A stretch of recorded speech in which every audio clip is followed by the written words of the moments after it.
एक बार माता लक्ष्मी की वजह से श्री हरि विष्णु ने रो दिया था।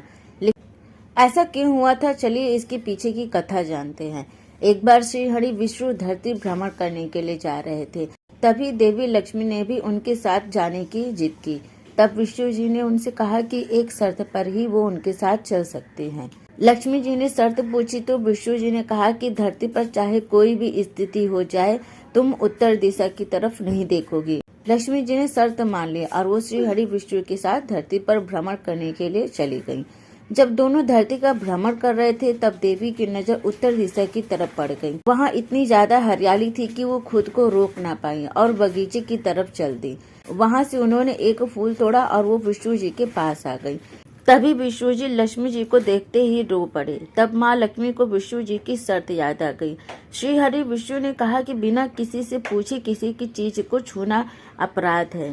ये सुनकर देवी लक्ष्मी को एहसास हुआ कि उनसे गलती हो गई है।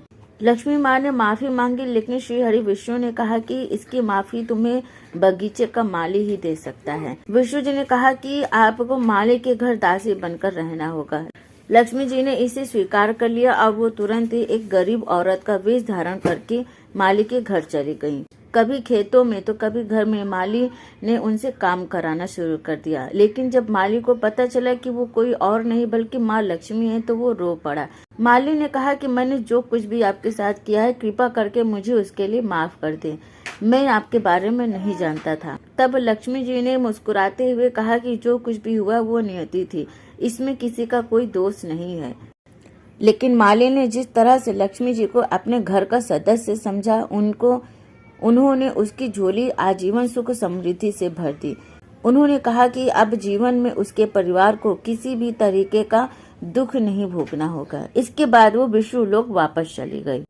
तो ये कहानी आपको कैसी लगी? अगर पसंद आए तो प्लीज वीडियो को लाइक शेयर कमेंट करना मत भूलिएगा और आगे भी हमारे साथ जुड़े रहने के लिए चैनल को सब्सक्राइब जरूर करें। Thank you.